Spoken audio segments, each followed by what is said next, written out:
Lisir wangi sliramu tumaking sirno, ojo tangi kanmu guling, awas jok ngetoro, aku lagi bang wingo.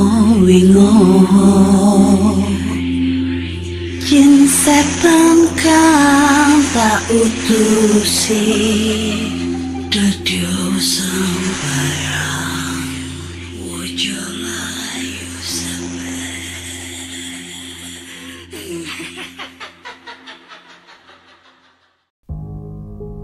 Hai Rek, iya apa kabare? Ketemu lagi dengan aku si Ana di podcast kisah horor. Sebelum masuk ke cerita horor, jangan lupa subscribe channel YouTube ini dan nyalakan tanda lonceng agar kalian selalu update cerita horor terbaru dan video-video explore tempat terbengkalai lainnya. Dan langsung aja kita masuk ke cerita. Dan cerita kali ini berjudul Daganganku Dibuat Bau dan Tak Berasa. Kali ini aku ingin menceritakan pengalamanku yang benar-benar nyata. Dan sejak aku mengalami ini, itu sebulan yang lalu. Terpaksa warung makan aku tutup karena benar-benar bikin aku drop.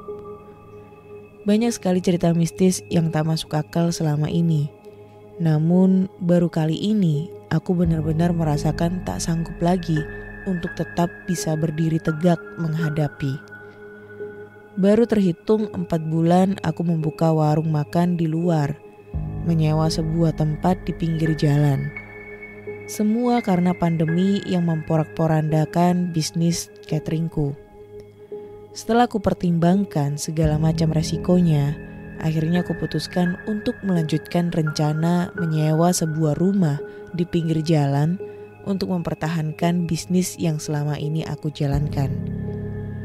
Kebetulan rumah yang kusewa pun dulunya adalah rumah kosong yang lama ditinggal penghuninya. Setelah dialih tangankan, rumah ini pun dibersihkan dan layak digunakan sebagai tempat bisnis yang nyaman. Kamu bener-bener mau jualan di luar mah? Gak takut saingan tak sehat yang sering ditunjukkan ke mama lebih kenceng? Ucap suamiku suatu hari. Insya Allah mama kuat ngadepin apapun yang akan terjadi ya. Doakan saja, semoga semua baik dan lancar. Bukan tak ada maksud suamiku bertanya seperti itu. Sebab selama hampir 7 tahun aku mengelola bisnis kuliner, selalu saja ada masalah yang tak masuk di akal. Dari sepinya customer yang pesan cateringan, hingga banyak yang tiba-tiba memutuskan perjanjian secara sepihak dengan alasan yang seperti dibuat-buat. Aku pun sering menemukan buntalan kain putih yang diikat dan dikubur di depan pagar rumah.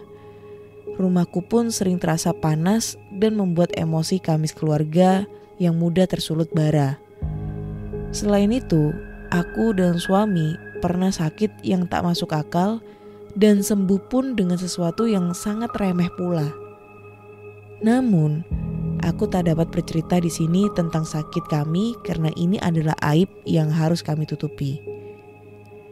Namun, setelah hampir 1 tahun mengalami, suami sembuh hanya dengan meminum air rendaman pandan yang sudah didoa oleh seorang kiai pengasuh sebuah pondok pesantren di sini. Dan aku alhamdulillah sembuh dengan sekali minum rebusan daun sirsak sejumlah 7 lembar. Aku gak tahu yang artinya dari apa yang aku minum dan suamiku minum ini khasiatnya apa. Tapi emang dengan ramuan yang diberikan oleh Pak Kiai, dengan air rebusan daun pandan ataupun daun sirsak, kami pun sembuh dan penyakit itu tiba-tiba hilang dengan seketika tanpa ada bekas sedikit pun. Ini cerita lalu, dan yang ingin kuceritakan di sini adalah tentang nasi jualanku yang tiba-tiba berair seperti nasi yang sudah dihangatkan 2 hari. Aku mengalami hal ini sudah 2 kali sejak membuka warung makan ini. Awalnya aku masih menganggap biasa saja. Bu, kamu itu mbok ya cari pagar biar gak diganggu terus sama orang iri, ucap tetangga yang rumahnya dekat warungku. Dia tahu perihal ini karena aku cerita pada dia tentang kejadian nasi yang mudah bau ini. Aku itu kasihan kesampean, masa jualan kayak orang zikiran. Siapapun gak akan betah nempati rumah ini. Dulu rumah ini angker, katanya pernah ada yang mati melahirkan di sini. Gak bisa ini dibuat jualan. Sambungnya lagi. Saya percaya dengan hal mistis dan orang iri, Bu. Tapi saya juga lebih percaya jika semua ini adalah kehendak Allah SWT. Jika waktunya dagangan saya harus habis, ya pasti bakal habis.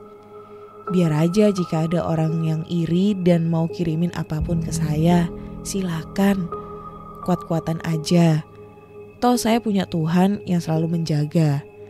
Soal rezeki biarlah jadi urusan Allah saja, nggih.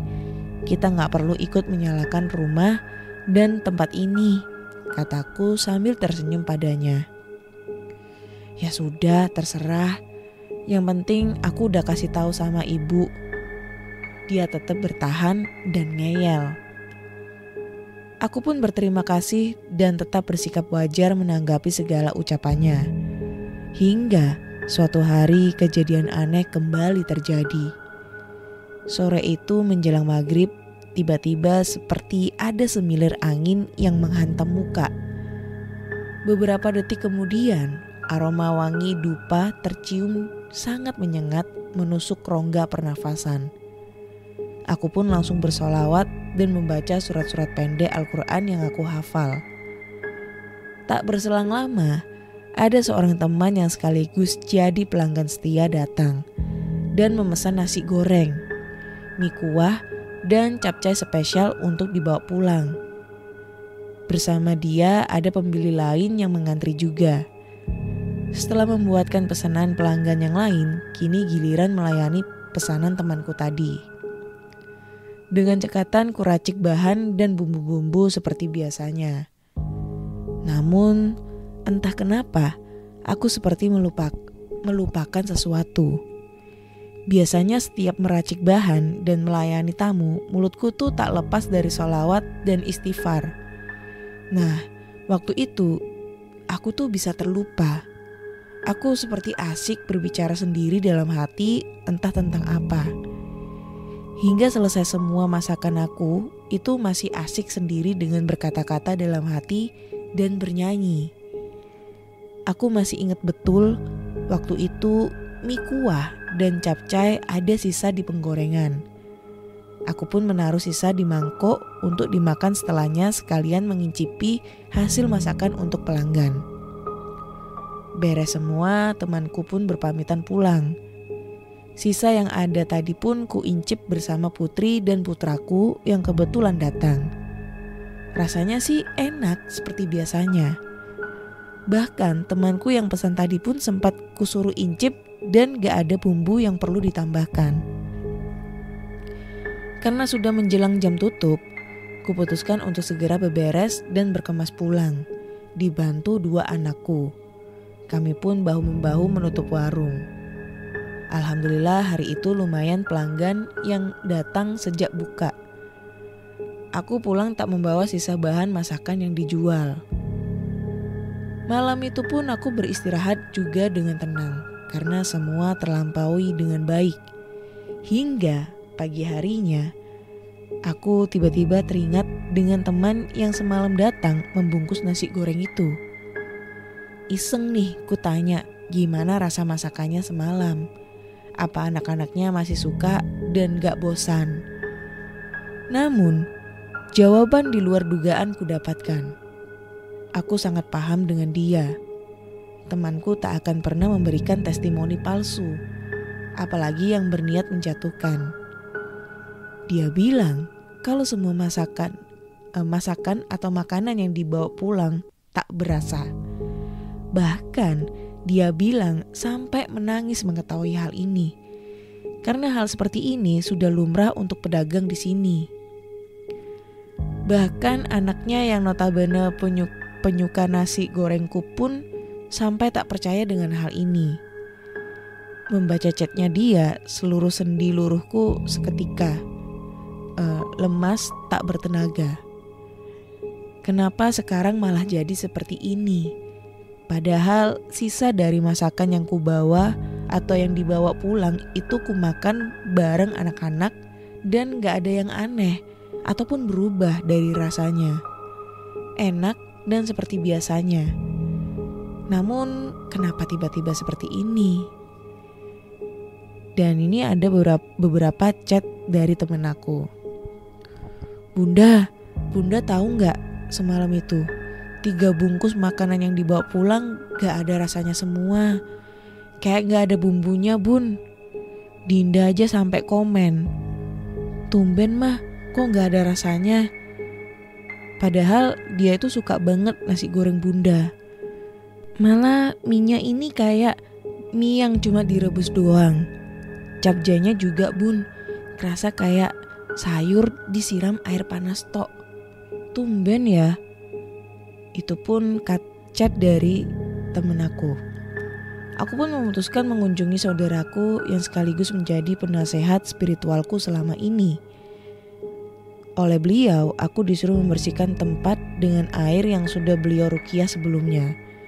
Namun, karena sedang mendapat haid, aku pun seperti terlupa dan tak membaca zikir-zikir selama proses pembersihan warung dengan air yang kubawa.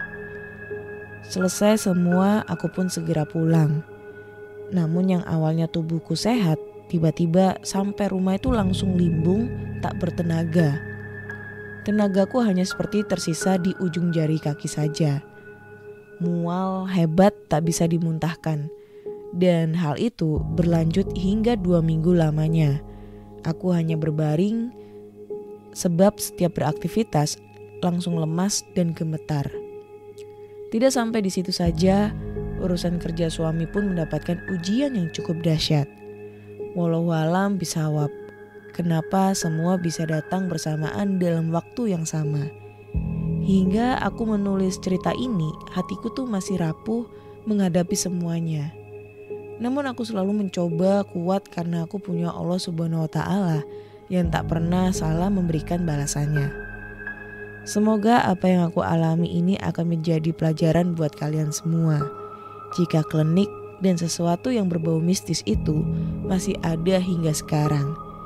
Masih ada manusia yang berhati dangkal dan berpikiran picik dalam memuaskan egonya.